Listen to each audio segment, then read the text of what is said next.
Olá a todos, meu nome é Paulo Guidali, bem-vindos ao Dispatch, nosso videocast sobre arquitetura, design e interiores, e onde conversamos com convidados que atuam nessas áreas. O nosso programa é transmitido nas plataformas YouTube, Rumble, Spotify, na nossa conta no Telegram e no nosso site pauloguidali.com.br.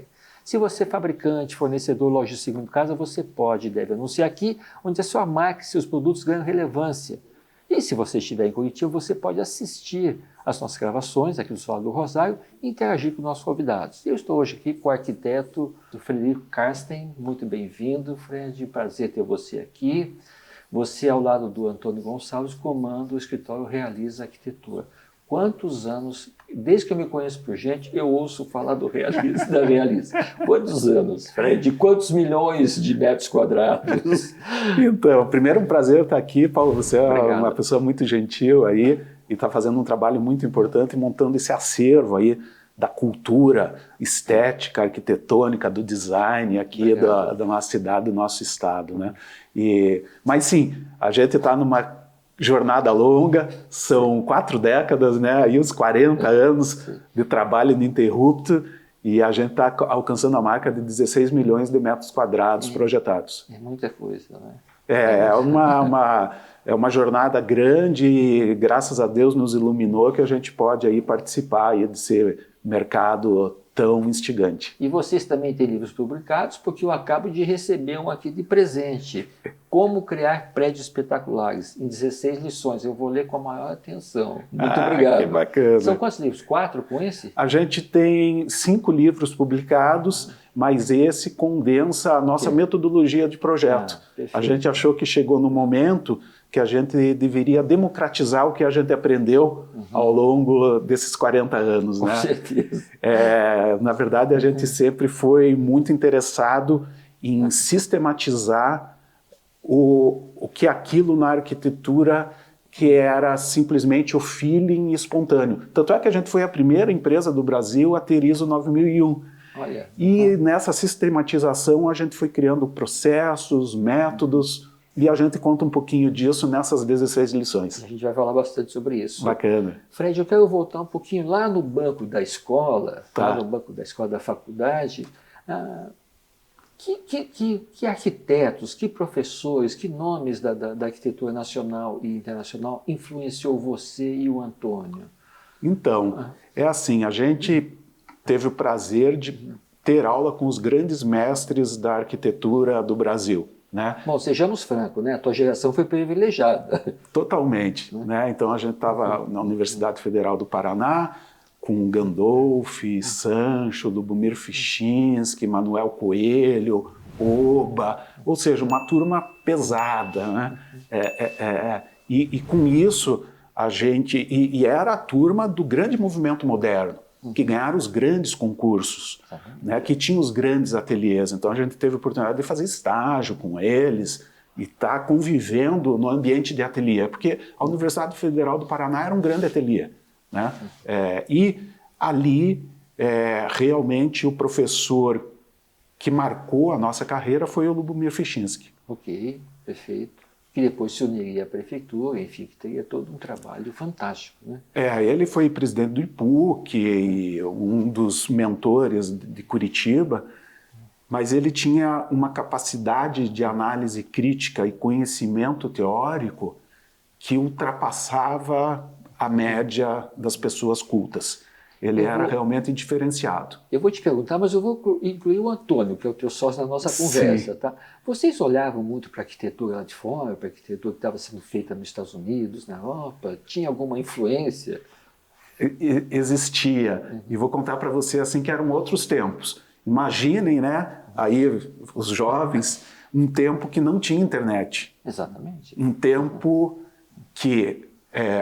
para a gente ter uma informação do que estava acontecendo lá fora, a gente tinha que esperar chegar uma publicação de uma revista que vinha de navio, chegava na biblioteca da Federal, todos os estudantes iam em cima, você tinha que esperar a tua vez para ter a informação. Então a informação chegava muito picadinha. E aquele momento era a efervescência do pós-modernismo. E isso nos causou uma curiosidade gigantesca E imagine que a gente estava no ninho da arquitetura moderna, a arquitetura pós-moderna questionando a arquitetura moderna, nós jovens super ansiosos em conhecer, em inovar, e aí a gente montou um grupo de estudo chamado Projeto Germe e fomos estudar nós mesmos o que estava acontecendo no mundo. Porque existia uma resistência, não uma resistência de se posicionar contra o que estava acontecendo no mundo, mas de não querer, os professores não queriam nem conhecer o que estava acontecendo, com raras exceções, como eu falei do Lubomir Fischinski. Sim. E isso, ali nesse momento, eu acho que a gente estava no segundo, terceiro ano, aí abriu o nosso caminho, e este start é o que a gente usa até hoje. Passados 40 anos, é esta fagulha que move o nosso exercício profissional. Deixa eu ver se eu entendi. Você distancia o teu olhar um pouco da arquitetura modernista que se pregava nas escolas para buscar algumas coisas novas. É mais ou menos isso ou não? Você acha que a nossa escola estava muito focada na arquitetura modernista, na arquitetura moderna, e não vou dizer que ela tolhesse você, né, de vocês de procurar, mas é mais ou menos isso? É exatamente isso. A Universidade Federal do Paraná é uma universidade moderna, porque foi fundada pelos grandes modernistas. E esse é o grande valor dela. E, naturalmente, ela tolhia movimentos diferentes. E, obviamente, que isso, do ponto de vista da cultura, do conhecimento, não era saudável. E nós tivemos que romper essas barreiras, não como um movimento de revolta ou contestação, mas de elucidação. Não, eu acho que a Realiza, o teu escritório, representa bem isso, né? Ele vai além, né? Eu falo assim, ali é como se fosse um laboratório. A gente não tem medo de experimentar e inovar, né? Eu digo assim, a gente, antes do escritório de arquitetura, a gente é um escritório de inovação. Eu sempre fui inovador, o meu sócio Antônio sempre foi inovador, desde criança. E foi isso que fez com que a gente tivesse o escritório em conjunto e que a gente continue até hoje. Porque você vê, 40 anos é mais que muitos casamentos. E é uma projeção nacional.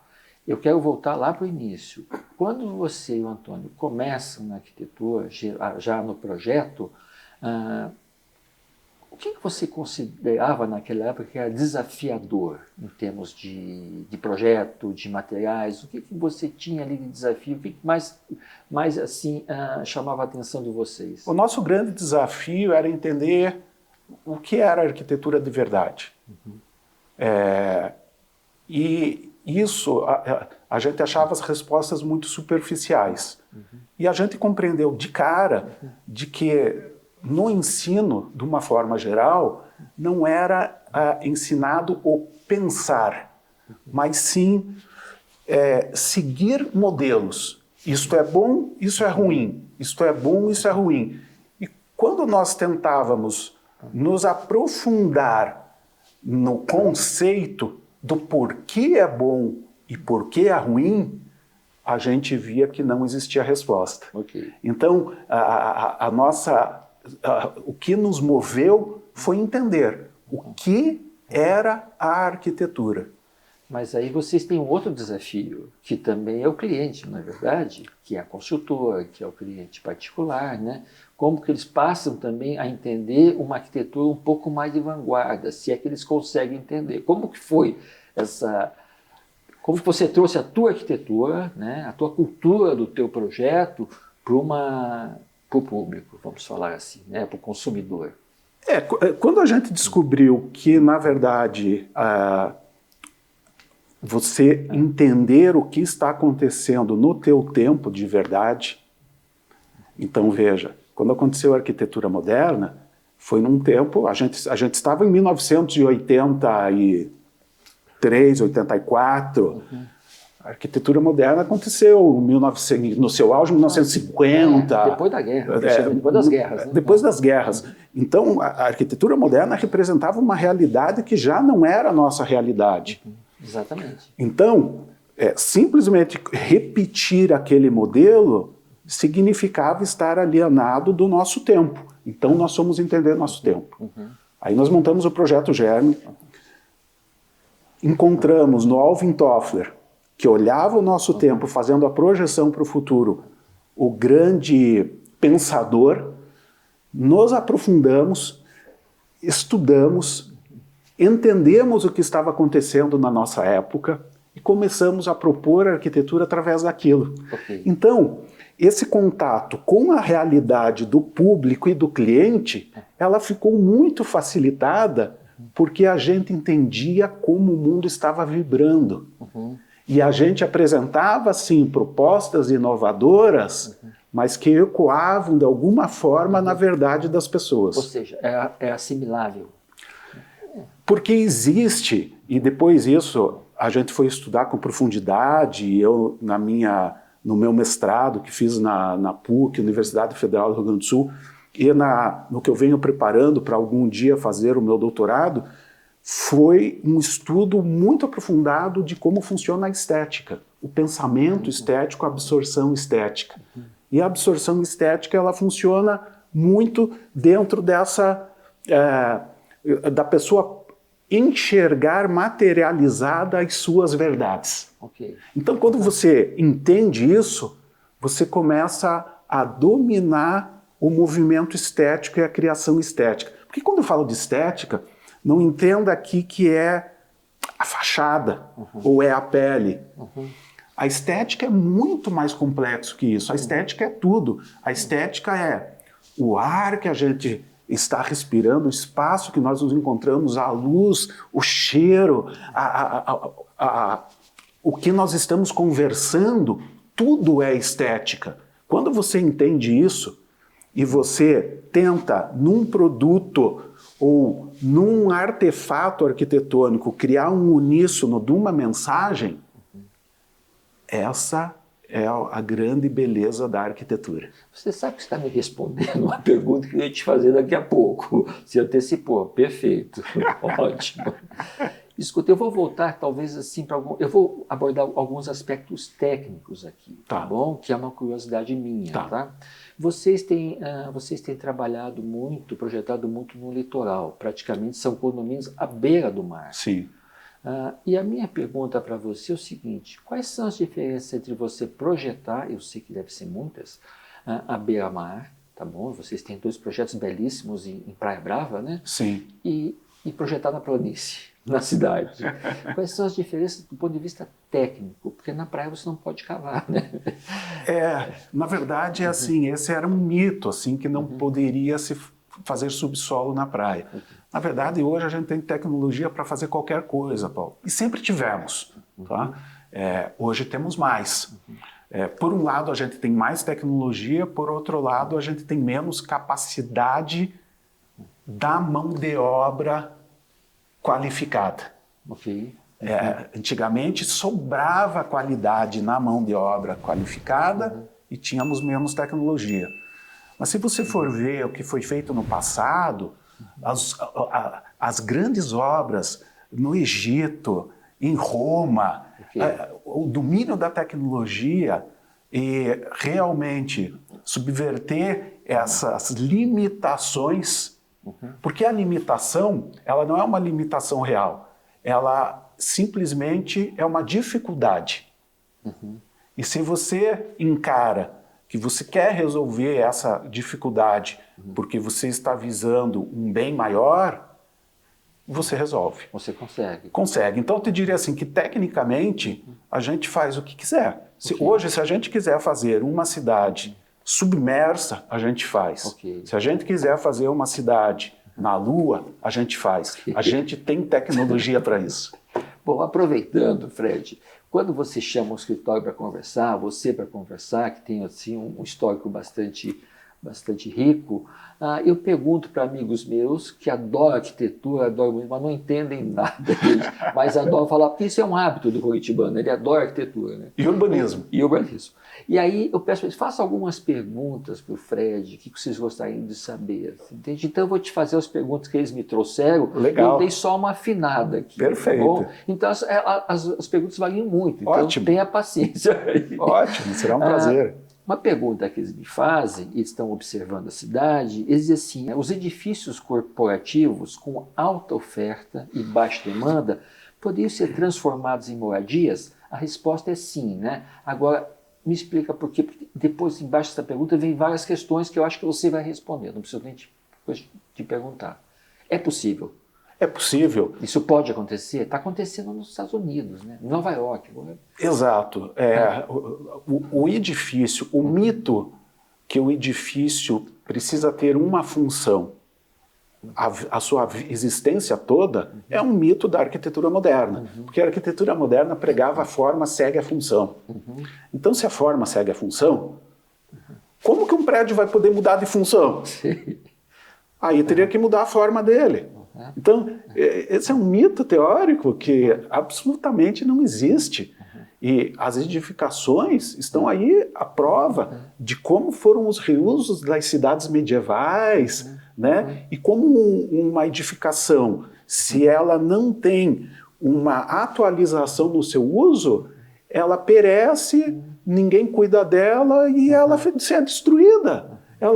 Porque a construção sem manutenção, ela se deteriora. Com certeza. É como o nosso físico. Né? A gente vê alguns casos aí. Né? A gente vê por aí. E aí a gente vê ainda, às vezes, a legislação da preservação do patrimônio pondo muitas amarras na sobrevida das construções que eles querem preservar. Exatamente. Porque, e onde as decisões são lentas. Né? Isso. Porque preservar algo sem deixar que este algo participe da vida, é como fazer um museu, considerado já um museu antigo, que ficam aquelas peças empilhadas para você ir lá e dar uma olhada, olha como era. E com a tecnologia que a gente tem hoje, para a gente saber como era, a gente não precisa daquela coisa preservada absolutamente nos mínimos detalhes. Mas sim, e acho que essa é a saúde das cidades.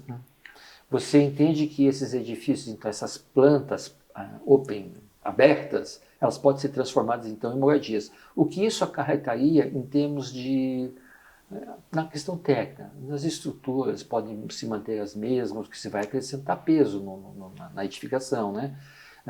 Matematicamente falando, é compensável ou não? Vai depender de quem fez também, né? Não, é perfeitamente viável, porque quando a gente faz o cálculo estrutural, principalmente num open plan, assim, ele é feito para utilização plena. Então, ele já está contemplando uma carga que para um uso residencial seria menor, porque são menos pessoas utilizando. Então, o desafio ali normalmente o open plan, a estrutura ela já está na periferia e no core central, então é muito fácil fazer essa transformação. Essa transformação e inclusive criar estruturas que podem se alterar com mais facilidade ao longo do tempo. E veja, Paulo, eu acho que esses serão os grandes endereços do futuro. E te explico por quê. Você está falando aqui de matemática, de conta e tal, então faz a conta. A população do mundo está diminuindo. Né? Ou seja, obviamente que as coisas mudam, mas se a gente tomar como base o dia de hoje, você faz uma conta quando a espécie humana vai estar extinta. Porque se a gente não se reproduz, a gente entra em extinção. Então, hoje, matematicamente, nós somos uma espécie em extinção. Principalmente o Ocidente. Principalmente o Ocidente. E os curitibanos. E os curitibanos. A média de filho de Curitiba é 1,57. É isso aí. É muito baixa. É baixíssimo. A Europa está em extinção total. Mas aí, claro que isso vai demorar para acontecer. Mas o que vai acontecer rapidamente? Não haverá necessidade de construções novas. Por quê? Você vai querer morar lá no bairro, não sei aonde, lá longe e tal, ou vai querer morar no endereço, no centro, que você faz tudo a pé. Ou seja, os grandes endereços já foram construídos. Os grandes lugares já foram construídos. E nesse movimento, que eu não vou ter expansão, eu não preciso construir coisas novas, aí nós vamos realmente ver a reconfiguração das cidades, como aconteceram nas cidades europeias. Né? Com certeza. Bom, próxima pergunta. Mas você já respondeu, mas eu vou reforçar aqui. Por que a tendência de transparência e do uso do vidro nos edifícios residenciais?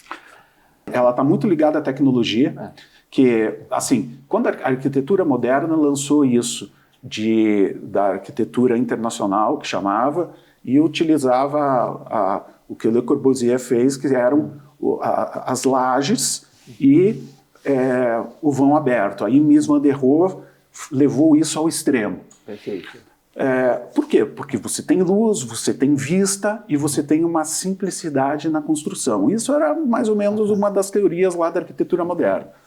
Mas naquela época não existia a tecnologia que a gente tem hoje. Então, a questão térmica e acústica ficava muito prejudicada. E aí vieram a utilização massiva do ar-condicionado. E com todos os problemas que a gente acabou conhecendo, até de saúde. Né? Com o passar do tempo, isso foi considerado ruim devido a essas questões. Mas com o desenvolvimento da tecnologia, com os vidros que conseguem filtrar a radiação solar, controlar termicamente, acusticamente, com a melhor tecnologia do ar-condicionado. Assim você reduz o consumo do ar. E com o entendimento de que, porque a arquitetura moderna falava assim, não, as fachadas do prédio têm que ser todas iguais, né, para ter um purismo, né, essa forma pura, né, o cubo puro, a máquina de morar. Mas quando a gente se viu livre disso, a gente viu que a gente podia ver assim, essa fachada aqui é onde bate mais sol. Então aqui eu vou ter alvenaria e pequenas aberturas. Essa aqui é a fachada sul, não bate tanto sol e eu tenho uma vista linda. Então aqui eu vou deixar vidro piso ao teto, porque eu quero ter a vista. É gostoso, me faz como pessoa me sentir melhor, olhar para essa vista, ter essa plenitude, ter essa luz natural entrando.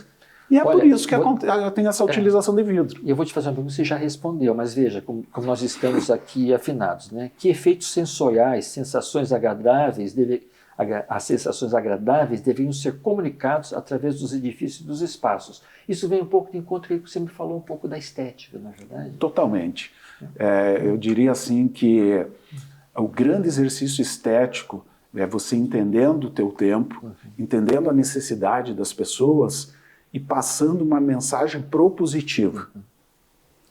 Principalmente no nosso momento atual, que é um momento desafiador como humanidade, como civilização. Né?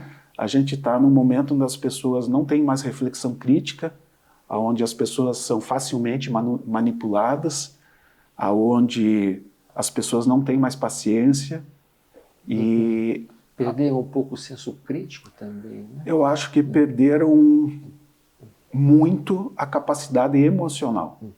E eu acho que o nosso desafio é baixar essa fervura e conduzir as pessoas para ambientes que propiciem elas desbravarem o maior mistério da humanidade atualmente, que é o interior de cada um de nós. Voltar-se para dentro. Né?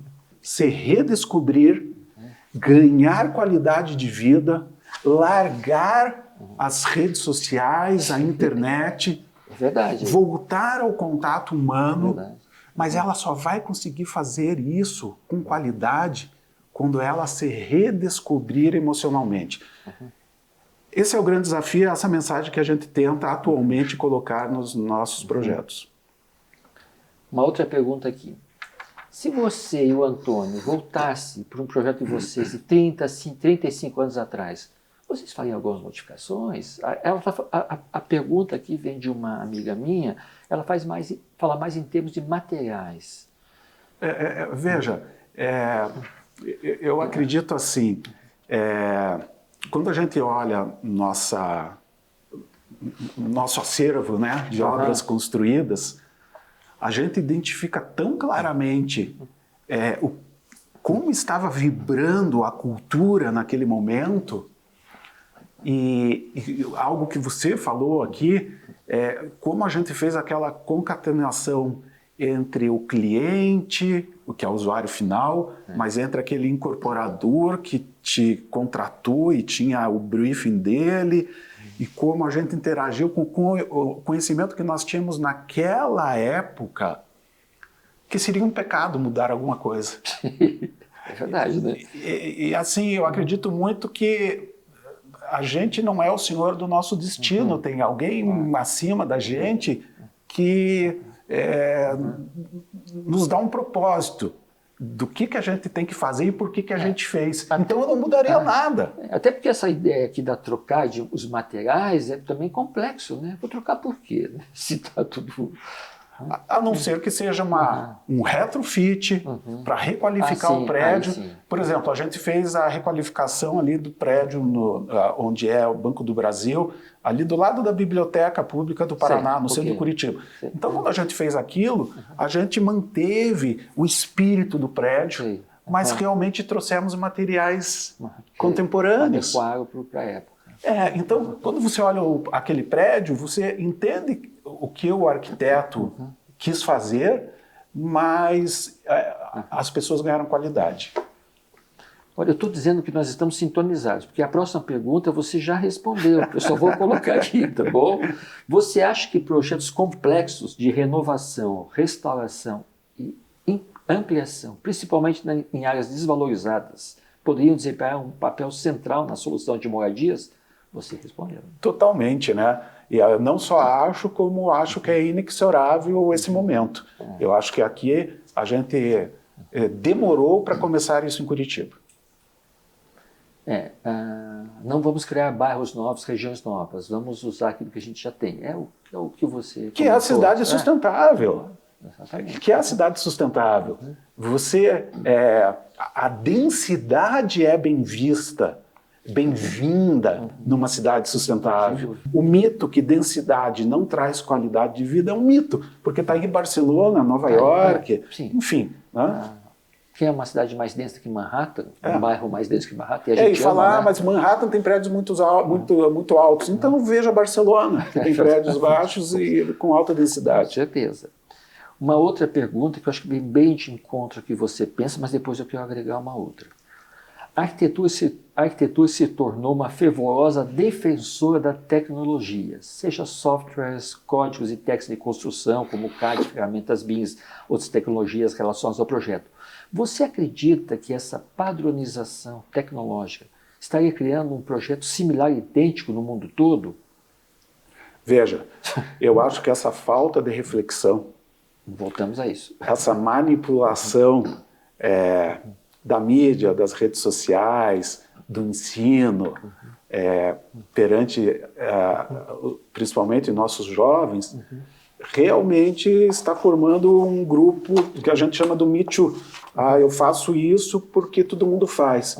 Você vê os protestos que são feitos. Os jovens nem sabem do que estão protestando, mas estão indo lá protestar porque os amigos vão, porque senão ele é cancelado. Obviamente que isso, quando chega na produção, não só da arquitetura, mas qualquer produção profissional, vai levar à produção de coisas iguais. Ok. Uma conversa que nós tivemos, que eu não esqueci, foi a conversa por mensagem, eu acho, tá bom? E que vai um pouco nessa pegada. Você faz um comentário assim, né? Celebrar e compartilhar conhecimentos. Conversar com diferentes profissionais de diferentes regiões do mundo. Você tem feito isso. O que isso tem trazido para você como referências, como conteúdo? Eu sei que você gosta disso. Então me fala, como são essas conversas com pessoas, arquitetos do mundo todo? Eu tive uma fase bem forte, assim, que a gente fez projetos, estudos com os grandes arquitetos aí do planeta, Zaha Hadid, SOM, KPF, Norman Foster, enfim, Você provocou essa turma e eles gostam de ser... Eles gostam de ouvir também, né? Eles gostam de ouvir, a gente sempre foi falar de algo profissional, então sempre tinha uma cenourinha, né, no final, que é realizar um projeto, né? Principalmente para esses escritórios gigantescos, eles têm uma necessidade extrema de ter um volume muito grande, porque eles têm uma estrutura muito grande para sustentar, né? Isso abria portas para a gente utilizou muito isso, mas aqui no Brasil, através da Asbeia, né? Que eu me associei na Asbeia, antes da gente fundar a Asbeia Paraná, eu já fui sócio na Asbeia em São Paulo, lá me abriu portas para eu estar em contato com Edson Musa, Bote Ruban, os grandes escritórios de São Paulo. Com os grandes escritórios de São Paulo, que representava a elite da arquitetura, né, de uma certa forma, aqui no Brasil. E essa troca é muito rica. Mas essa troca não só com os arquitetos, também com todo o pessoal de tecnologia, os projetos complementares. Porque, veja, quando a gente começou lá, 40 anos atrás, se fazia um projeto de arquitetura, o projeto de arquitetura, o segundo era hidráulico sanitário e o terceiro estrutural, e acabou. Sim. Hoje, a gente tem cerca de 40 projetos complementares. A gente tem projeto de segurança, a gente tem projeto de fachada, a gente tem projeto dos vidros, de eficiência energética, automação. Dão 40. Bom, mas então vou te interromper. Então não tem como não ter troca. Não, e eu não posso deixar de te fazer uma pergunta. Tá bom, que eu sempre quero fazer, mas agora você me ocorreu. Você acha que essa quantidade enorme de projetos complementares, ela acaba interferindo na criatividade do projeto ou não? Se o profissional arquiteto não ocupar o papel de liderança que ele é devido, sim, afeta e ele vira um refém. Sim, esses projetos que estão assim constelados em volta, né?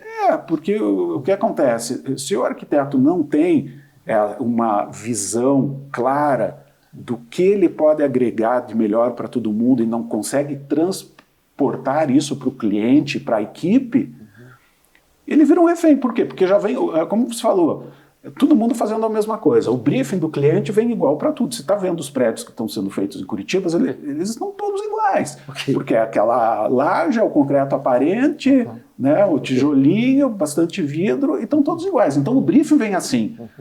Se você não tem a capacidade de qualificar, olha, esse aqui, calma aí, vamos repensar isso aqui, qual é a inserção urbana, por que tal, vamos por esse caminho aqui, primeiro que você já vai fazer aquele briefing igualzinho, vai fazer mais um prédio desse. Sim, né?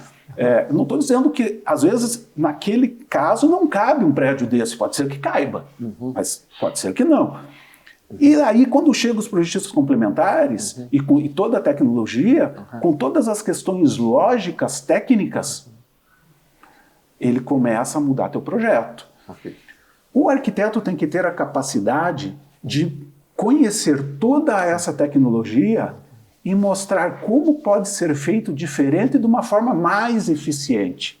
A inovação, o que a gente aprendeu lá atrás, não é fazer algo diferente. Se fosse para fazer algo diferente, eu faria um prédio cor-de-rosa que pula. Inovação é aquilo que traz resultado.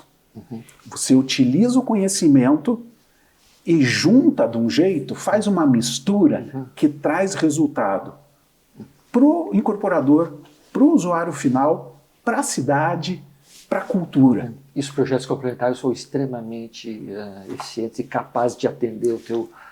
E você joga o desafio para eles. Então, assim, hoje, a gente continua no mesmo ritmo lá de 40 anos atrás. Nós estamos sempre no conhecimento de ponta da inovação. Principalmente daquela... A gente tem um acervo de coisas prontas que ainda não são possíveis de estar no mercado. Mas porque a gente participa na inovação quando ela está nascendo. É a melhor forma de você participar da inovação. Tanto é que eu fui um dos fundadores, junto com o grupo grande no Sebrae, do ecossistema da construção civil de inovação. Então eu estou lá com todas as startups. Ou seja, você tem projetos que você está na gaveta porque não tem tecnologia para isso. Olha o Drone Tower, que está aqui no livro. É o prédio que recebe os drones, tanto delivery como os drones de passageiros em cada andar. Por que a gente começou isso? Porque lá atrás, quando começou essa tendência, inclusive a gente estava comprando uma sociedade nessa empresa que hoje é a Speedbird, aqui do Brasil. A gente não comprou porque, como negócio, não estava alinhado conosco, resultado de dinheiro, né? Mas a gente estava comprando parte dessa empresa porque a gente entendia que esse era um mercado muito propositivo. Então você veja, a gente se mistura tanto com a tecnologia que a gente pega ela na nascença. E você sabe que as próximas exposições nesse segmento de drones já vão começar a aparecer os drones já pilotados por pessoas. Sem dúvida. Mas essa tecnologia já existe há muito tempo. Mas entre a tecnologia existir e ela ter a capacidade de ser lançada por uma questão econômica, por uma questão de regulamentação, tem tudo isso, né? Tem um delay. E você também tem que depois assimilar, né? Mas se você está conhecendo isso, quando ela está apta, você já tem a capacidade de pôr em prática. Você sabe que o nosso tempo já venceu, mas eu preciso te fazer 2 perguntas. Faça. Tá bom? Me fala um pouquinho, você hoje está à frente da ASBEA Paraná, Associação Brasileira dos Escritórios de Arquitetura, que aqui no Paraná atrai aí, nós temos hoje 80 escritórios, né, que são pessoas jurídicas. Diz para mim quais são os objetivos da ASBEA. A ASBEA é a voz das empresas de arquitetura. É a única entidade que está... Hoje eu sou presidente da ASBEA, então nós temos o Conselho Nacional. Nós estamos lá em Brasília, brigando pelos nossos direitos, estamos brigando lá na reforma tributária. Nós estamos representando junto ao Estado do Paraná, junto ao município, nós temos... porque imagine que as empresas da arquitetura e as empresas que têm mais volume são os grandes usuários.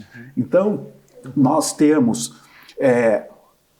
sentamos junto ao Conselho Municipal de Urbanismo para ajudar nas decisões polêmicas da cidade. A gente tem essa cadeira lá. A gente tem condições de atendimento diferenciado na Secretaria Municipal de Urbanismo, nas outras secretarias do município, e também é a voz dessas empresas junto às entidades e aos nossos clientes, que estão reunidos em outras entidades. Então, nós defendemos os interesses das empresas de arquitetura junto ao Sinduscom, junto ao CRES, junto ao IEP. As secretarias, né? As secretarias. Então, esse é o primeiro movimento, mas não é só esse. O empresário sofre muito do isolamento. Você fica sozinho na tua empresa, o que eu vou fazer, como é que eu faço, e encarando desafios. Na ASBEA, você vem para uma família, porque os desafios são os mesmos. Então a gente tem um grupo no WhatsApp e está todo mundo ali interagindo. Além disso, nós temos os eventos onde a gente interage pessoalmente. E não só com as coisas do Paraná, mas a ASBEA é nacional.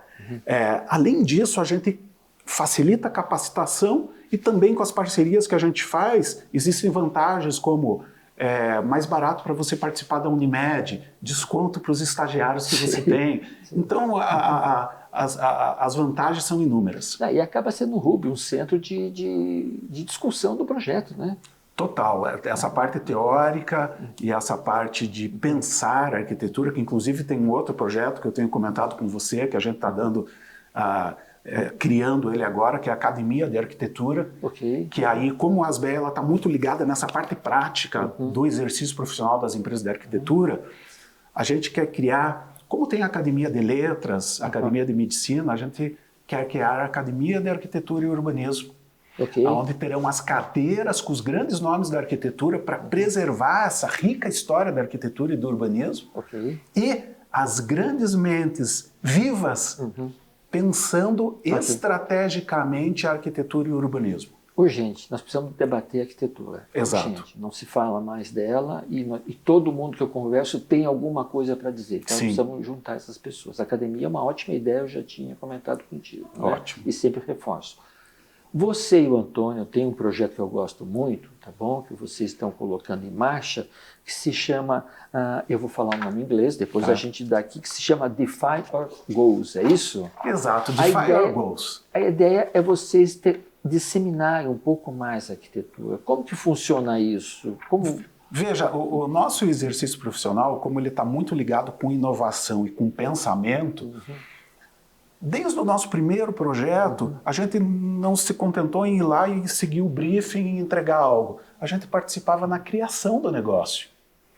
E a gente começou a ver que cada vez isso ficava mais importante e dava mais resultado econômico para o resultado do empreendimento, como resultado de qualidade de vida, resultado dessa discussão cultural para os usuários e para a cidade, para o entorno urbano. E lá na nossa empresa, hoje, eu brinco com o Antônio, por que o Defy Your Goals primeiro? Porque assim, o cliente chega com uma ideia e a gente desafia ele e fala, é isso mesmo? Sim. Vamos fazer mais? Vamos entregar mais? E vamos ganhar mais? Porque veja, o ganhar não é uma coisa fria, a gente não está fazendo por dinheiro, mas se é bom, as pessoas vão querer mais, a velocidade de venda vai ser maior, a gente vai usar o conhecimento para gastar menos na construção, na manutenção, o projeto vai ser mais sustentável. Então o resultado econômico ele significa só o seguinte, foi muito bem feito. Então o Defy Your Goals é esse o nome. O bom resultado financeiro significa que você ofereceu qualidade. Qualidade, diminuição de custos, etc. Então, a gente brinca lá no escritório que a gente é uma fábrica de negócios imobiliários. Que lá entra uma área e a gente transforma aquela área num grande negócio imobiliário. E esse grande negócio imobiliário pode sustentar uma grande solução de arquitetura e urbanismo. Financia a melhora de vida nas cidades e a melhora de vida das pessoas, porque hoje a gente está focado que cada projeto nosso tem que trazer um enriquecimento emocional para as pessoas. Sim. Imagine assim, o que a gente está perseguindo hoje, que o projeto que a gente faz seja uma câmera de regeneração, que você sai na vida com esses aparelhos tecnológicos, aquele massacre, aí você chega naquele empreendimento e ali você vai se regenerar, porque ele vai te convidar a uma outra forma de vida. E esse é o nosso desafio atual. Escuta, o livro, muito obrigado mais uma vez. Aonde eu encontro esse livro?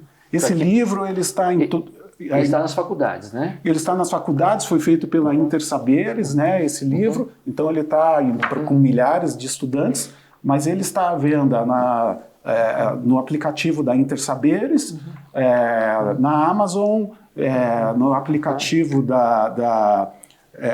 das livrarias da Vila e fisicamente nas livrarias da Vila, em todas as livrarias da Vila aí do Brasil. Você e o Antônio, agora me correu aqui uma ideia, Fred. Você e o Antônio dedicam esse livro aqui às nossas famílias, que está escrito aqui, né? Que tanto nos apoiam em todos os momentos da nossa trajetória pessoal e profissional. Isso me levou à seguinte ideia, eu ainda vou chamar as mulheres dos arquitetos para saber o que elas pensam deles. E o que elas sofrem conosco. Muito obrigado, muitíssimo obrigado, gostei de conversar com você, a gente poderia ficar falando aqui o tempo todo. Foi um prazer. Te agradeço muito. Foi um prazer, muito obrigado. Que é isso, obrigado a você. Obrigado, tchau, tchau.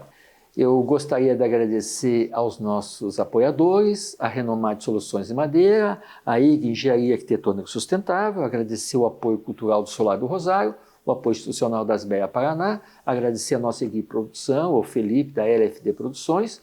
Espero que vocês tenham gostado e curtido esse episódio, mas lembre-se de curtir, é muito importante, lembre-se de se inscrever, lembre-se de compartilhar e comentar. E nos vemos na próxima semana.